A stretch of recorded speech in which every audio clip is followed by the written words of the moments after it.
चलिए तो बातचीत की शुरुआत करते हैं। हमारे साथ आज जो मेहमान जुड़ रहे हैं उनका परिचय आपसे कराते हैं। पैनल पर हैं बीजेपी के प्रवक्ता विजय शर्मा, कांग्रेस के प्रवक्ता अजय उपाध्याय, सत्य हिंदी के फाउंडर आशुतोष, राजनीतिक विश्लेषक शुभंकर मिश्रा और अमिताभ तिवारी। आप सभी का बहुत बहुत स्वागत है। तो ये लड़ाई है एसआईआर की और इसमें पक्ष और विपक्ष की अपनी अपनी दलीलें हैं। मामला सुप्रीम कोर्ट में है और सुप्रीम कोर्ट की भी अपनी कुछ टिप्पणियां हैं।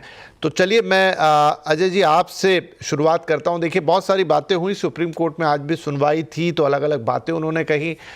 मसलन आधार कार्ड वाली जो बात थी उस पर तो शायद आप लोगों के लिए झटका ही है कि उन्होंने कहा कि नहीं ये कोई विवाद का मुद्दा नहीं है, वो बात नहीं है। हालांकि पहले कोर्ट ने ये भी कहा था कि भाई अगर इसको नहीं मानेंगे तो किसको मानेंगे, फिर वो सूची जारी कीजिए। तो बहुत सारे ऑब्जर्वेशन कोर्ट के लगातार आ रहे हैं इसके ऊपर।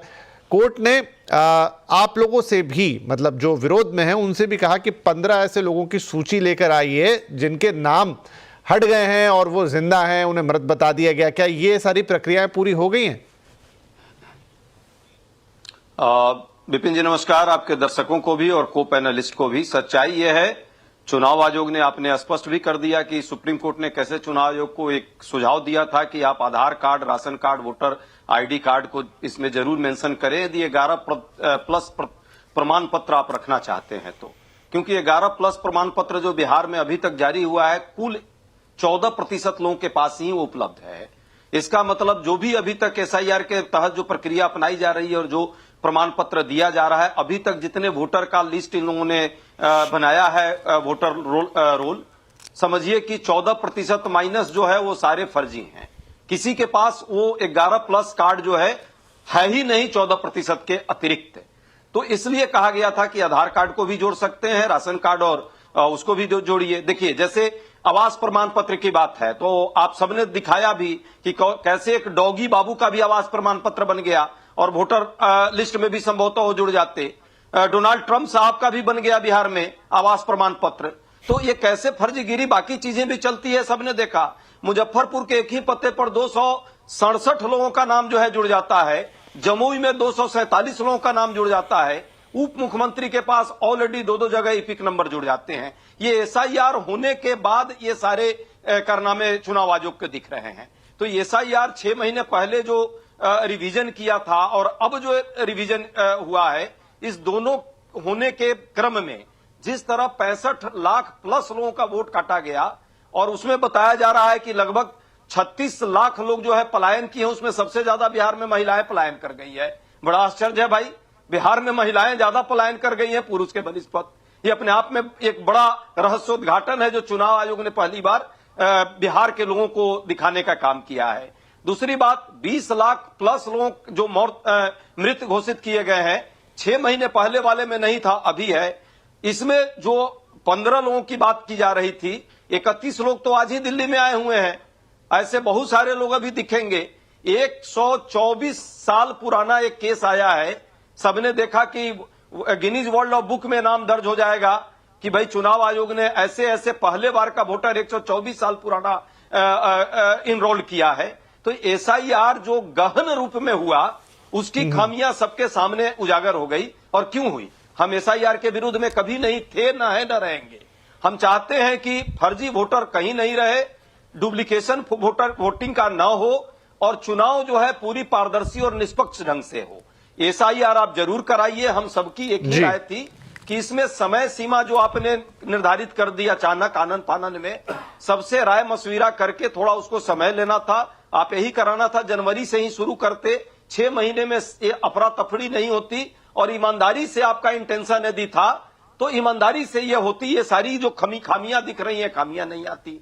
दूसरी बात, यदि आपको कोई आपका बैड इंटेंशन नहीं है, कहीं से आप गाइडेड नहीं हो रहे हैं, तो आपको जो वोटर लिस्ट जो है, जो 64-65 लाख आपने लोगों का नाम हटाया है, डिजिटल फॉर्मेट में देने में क्या आपत्ति है? सुप्रीम कोर्ट में जाकर आपने ठीक है उपाध्याय साहब, तो जो आपने कहा ना कि क्या कहीं से आप गाइडेड हो रहे हैं, विजय शर्मा साहब, काला नहीं जो चाहे एसआईआर का मामला हो, चाहे वो राहुल गांधी जो सब महादेव कॉन्स्टिट्यूएंसी और वो कर्नाटक और तमाम चीजें जो कि चुनाव आयोग के इर्द गिर्द घूम रही है, तो वो चेहरा तो चुनाव आयोग का है, लेकिन आरोप यही लग रहा है कि वो चुनाव आयोग किसके इशारे पे कर रहा है। सीधे सीधे भारतीय जनता पार्टी या सत्ता पर वो आरोप आ रहा है कि वो आपके लिए काम कर रहा है। उन्होंने तो साफ साफ वर्ड यूज कर दिया, एजेंट बन के काम कर रहा है।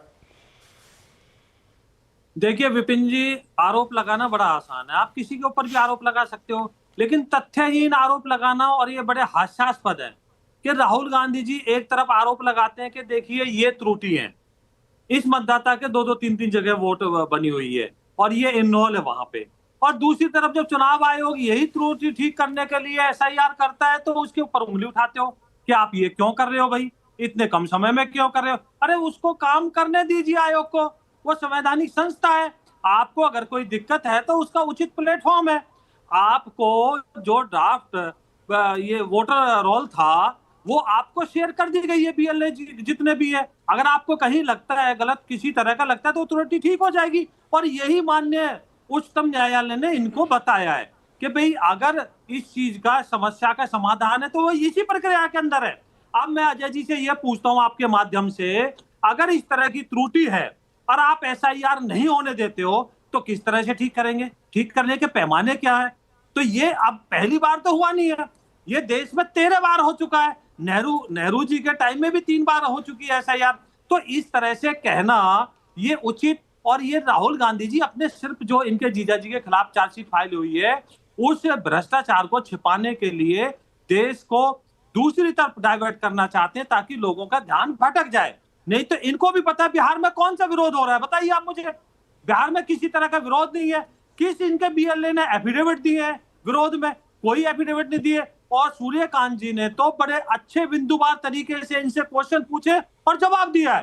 भाई वो कैसा नागरिक हो सकता है जिसके पास किसी तरह का कोई प्रमाण पत्र ही ना हो? जब आप किसी मोबाइल की सिम लेने भी जाते हो कनेक्शन की, तो वहां भी आपको कुछ ना कुछ दस्तावेज देने होते हैं। रही बात आधार करने की, तो माननीय उच्चतम न्यायालय ने कुछ कहा था, तो चुनाव आयोग ने जो भी संवैधानिक उनके दायरे में जो भी आता है वो उचित निर्णय लेंगे। और इसके अंदर जब मामला सब जुडिस है सुप्रीम कोर्ट के अंदर, ये संसद के अंदर समय बर्बाद करते। भाई शनिवार इतवार था, आप खूब सड़कों पे करते। संसद चल रही है और आप 30 लोगों को बुलाया जाता है, सारी पार्टियों से 2 मेंबरों को बुलाया जाता है, प्रत्येक पार्टी अपने 2-2 मेंबर भेजे, और ये 150 आदमी वहां घुसना चाहते हैं। ये क्या दिखाना चाहते हैं? अराजकता का फैलाना चाहते हैं। ये देश में एक माहौल बनाना चाहते हैं। इनके प्रवक्ता भी आके बोलते हैं कि श्रीलंका और बांग्लादेश जैसे हालात हो जाएंगे। तो आप देश में लोकतंत्र को कुचलना चाहते हो, क्योंकि आपके यहां ये हुआ है कि आप अगर जैसे कि हाई कोर्ट ने डिस्क्वालीफाई कर दिया था श्रीमती इंदिरा गांधी जी को, तो उन्होंने इमरजेंसी थोप दी। इसी तरह राहुल गांधी जी को लगता है कि मेरा परिवार, हम कैसे सत्ता से अलग रह सकते हैं। इसी तरह से राजीव गांधी जी ने भी कहा था, जब बीजेपी की 18% से 12%, सॉरी 8% से 12% वोट हो गई थी, तो इनकी 86 सीटें कैसे होगी? ये तो समझ से परे। अरे भाई आप ये बताइए, उस टाइम तो कांग्रेस पार्टी सत्ता में थी, उनके नेतृत्व में ही चुनाव आयोग ने इलेक्शन कराया था। अगर मैं सच्चे मन से कहूं, तथ्य के आधार पर कहूं, तो ये सबसे ज्यादा आरोप कांग्रेस पार्टी के ऊपर लगते हैं, और ये सच है। देखिए आप मुझे बताइए, आर के त्रिवेदी 1984 में ये गुजरात के गवर्नर कौन बनाते हैं? कांग्रेस पार्टी बनाती है। एमएस गिल खेल मंत्री राज्यसभा में कौन भेजते हैं? कांग्रेस पार्टी भेजती है। टीएन शेषन आडवाणी जी के खिलाफ कांग्रेस पार्टी की टिकट पे लड़ते हैं। जेएम लिंगदो कांग्रेस पार्टी वो ज्वाइन करते हैं। और नवीन चावला जी तो इन पैनल भी नहीं थे, सेक्रेटरी इन पैनल भी नहीं थे, उनको किस तरह से ये बना दिया जाता है। तो ये बीएस रामा देवी जी है, उनको हिमाचल का गवर्नर बना दिया जाता है।